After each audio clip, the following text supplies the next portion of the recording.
Welcome children. Today's worksheet number 66। आज की worksheet है आपकी 66, कार्य तथा ऊर्जा, चैप्टर 11। आज इस वर्कशीट में हम ऊर्जा के बारे में पढ़ेंगे। ऊर्जा क्या होती है और ऊर्जा हमें कहाँ से प्राप्त होती है। आप सभी को पता है बच्चों, आज बिना ऊर्जा हमारा कोई भी कार्य नहीं होता। Life is impossible without energy. और दिन प्रतिदिन ऊर्जा की डिमांड या ऊर्जा की मांग बढ़ती जा रही है। ज्ञान, हम जानते हैं कि सूर्य हमारे लिए ऊर्जा का सबसे बड़ा स्रोत है। आप सभी को पता है बच्चों, सूर्य हमारे लिए ऊर्जा का सबसे बड़ा नेचुरल सोर्स है, जहाँ से हमें ऊर्जा प्राप्त होती है और तरह की ऊर्जाएं भी इससे डिराइव होती हैं या बनाई जाती हैं। तो प्राकृतिक स्रोत सबसे बड़ा कौन सा है? सूर्य, जिसको हम ऊर्जा का चरम स्रोत कहते हैं। हम परमाणुओं के नाभिक, पृथ्वी के आंतरिक भाग और ज्वार भाटा, जो समुद्र में ज्वार भाटा आते हैं, उनसे भी ऊर्जा प्राप्त कर सकते हैं। लेकिन विज्ञान में हम ऊर्जा को एक निश्चित और सटीक अर्थ देते हैं। तो ऊर्जा किसे कहते हैं विज्ञान में? आओ इसे समझने की कोशिश करें। जब तीव्र वेग से गतिशील क्रिकेट की गेंद स्थिर विकेटों से टकराती है तो विकेट दूर जा गिरते हैं। इसी तरह ऊंचाई तक उठाया गया हथौड़ा जब लकड़ी के किसी टुकड़े पर रखी हुई कील पर प्रहार करता है तो कील लकड़ी में ठोक देता है। और इसी प्रकार जब किसी गुब्बारे में हवा भरकर उसे दबाते हैं तो क्या होता है बच्चों? उसकी आकृति में परिवर्तन होता है। क्या आप जानते हैं ऐसा सब क्यों होता है? इन सभी प्रश्नों के उत्तर आपको ऊर्जा या एनर्जी से मिलेंगे। वस्तुओं में विभिन्न साधनों के माध्यम से कार्य करने की क्षमता हासिल की। ये जो उपरोक्त सभी आपने अभी एग्जाम्पल पढ़े, उन सभी में क्या हुआ? वस्तुओं ने विभिन्न साधनों के माध्यम से क्या किया? कार्य करने की क्षमता हासिल की और उनके द्वारा कुछ कार्य किया गया। यदि किसी वस्तु में कार्य करने की क्षमता है तो कहा जाता है इसमें ऊर्जा है। अर्थात ऊर्जा द्वारा क्या होता है? कुछ कार्य किया जाता है। जो वस्तु कार्य करती है उसमें ऊर्जा की हानि होती है और जिस वस्तु पर कार्य किया जाता है उसमें ऊर्जा की वृद्धि होती है। अर्थात एक वस्तु से ऊर्जा दूसरी वस्तु में ट्रांसफर हो जाती है या स्थानांतरित हो जाती है। विज्ञान में ऊर्जा एक मात्रात्मक गुण है जिसे किसी वस्तु को कार्य करने के लिए या वस्तु को गर्म करने के लिए स्थानांतरित किया जाना चाहिए। तो ऊर्जा क्या की जाती है? एक वस्तु से दूसरी वस्तु में स्थानांतरित या ट्रांसफर की जा सकती है या की जाती है। किसी वस्तु में कार्य करने की क्षमता को ऊर्जा कहते हैं। ऊर्जा किसे कहते हैं बच्चों? किसी वस्तु में कार्य करने की क्षमता को। जिस वस्तु में ऊर्जा अधिक होगी उसमें उसके द्वारा अधिक कार्य किया जा सकता है और ऊर्जा कम होगी उस वस्तु द्वारा कम कार्य किया जाएगा।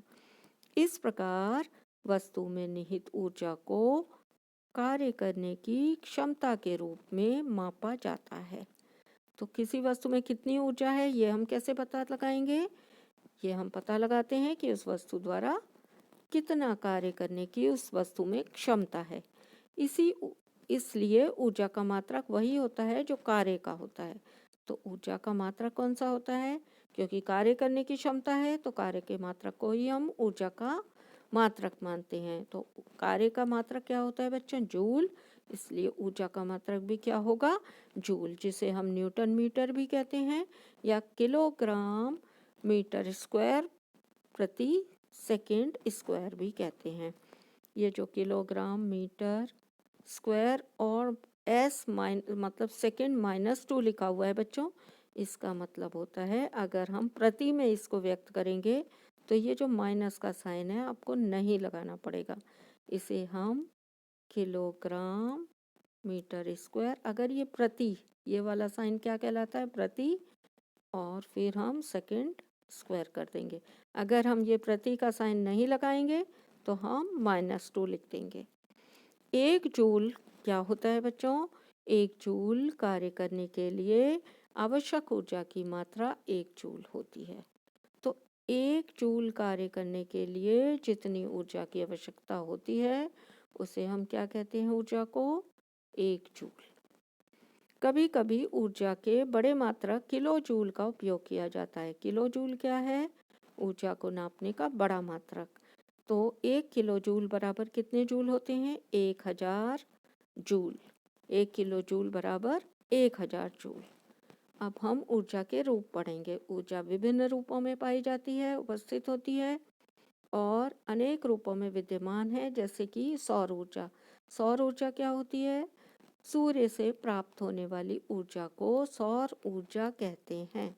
इसी प्रकार प्रकाश ऊर्जा जो हमें रोशनी मिलती है, ऊष्मीय ऊर्जा, रासायनिक ऊर्जा, विद्युत ऊर्जा, ज्वारीय ऊर्जा, ज्वार भाटा से प्राप्त होने वाली ऊर्जा को ज्वारीय ऊर्जा कहते हैं। पवन ऊर्जा, ध्वनि ऊर्जा और यांत्रिक ऊर्जा। यांत्रिक ऊर्जा क्या होती है बच्चों?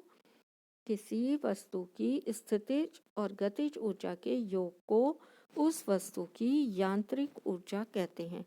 स्थितिज और गतिज ऊर्जा कौन सी होती हैं? स्थितिज ऊर्जा किसी वस्तु की स्थिति के कारण उसमें जो ऊर्जा होती है, और गतिज ऊर्जा किसी वस्तु की गति के कारण उसमें जो ऊर्जा होती है उसे हम गतिज ऊर्जा कहते हैं।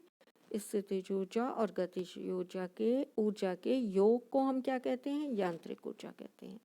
इसका एक छोटा सा सिंबॉलिक एक्टिविटी मैंने अपने चैनल पर डाली हुई है बच्चों, जिसमें जब हम एक दिए गए रोलर को ऊपर की ओर उठाते हैं तो उसमें स्थितिज ऊर्जा उसके ऊपर उठाने से उसमें संचित हो जाती है, और जब उसे छोड़ देते हैं तो वो घूमता हुआ नीचे आता है।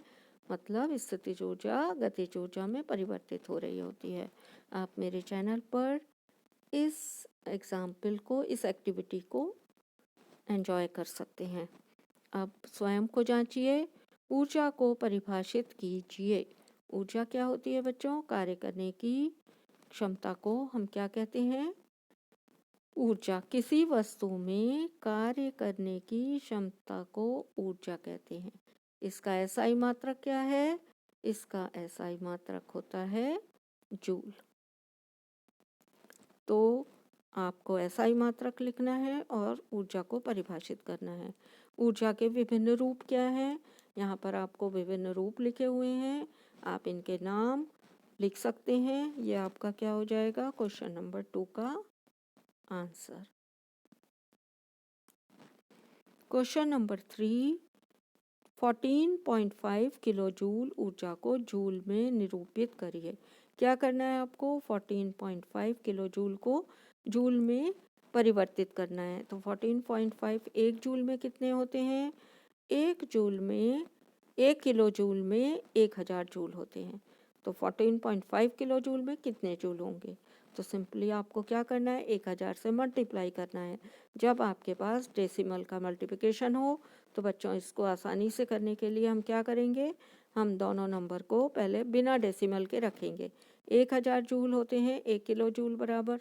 1000 में कोई डेसिमल नहीं है, कोई पॉइंट नहीं है। 14.5 में किलो जूल में पॉइंट है, तो पहले हम इसको क्या लिख लेंगे? बिना पॉइंट के, पॉइंट हटा देंगे और पहले क्या कर लेंगे? मल्टीप्लाई या गुणा कर लेंगे 1000 से। उसके बाद हम डेसिमल लगाएंगे।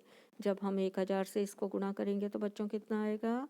145, और इसके आगे 3 जीरो लगेंगे इसके। तो ये आंसर आएगा आपका। अब आपका यहाँ पर 14.5 था, तो एक नंबर के बाद डेसिमल आ रहा है, तो आप आंसर में यहाँ से एक नंबर गिन के डेसिमल लगा लीजिए। तो आपका आंसर क्या आएगा? 14,500। 14500। एक के बाद क्या लगा दिया आपने? डेसिमल, क्योंकि यहाँ पर 1 प्लेस पर डेसिमल था। तो आपका आंसर आएगा, कितने जूल आ जाएंगे बच्चों? जूल में आपका आंसर आएगा 14,500 जूल। ये आपका आंसर है क्वेश्चन नंबर 3 का। इस तरह आप मल्टीप्लाई करिए और डेसिमल लगाइए। क्वेश्चन नंबर 4, सौर ऊर्जा किसे कहते हैं? तो यहाँ पर आपका बहुत सिंपल आंसर है, सूरज से प्राप्त होने वाली ऊर्जा को सौर ऊर्जा कहते हैं। जो ऊर्जा हमें सूरज से प्राप्त होती है उसे हम सौर ऊर्जा कहते हैं।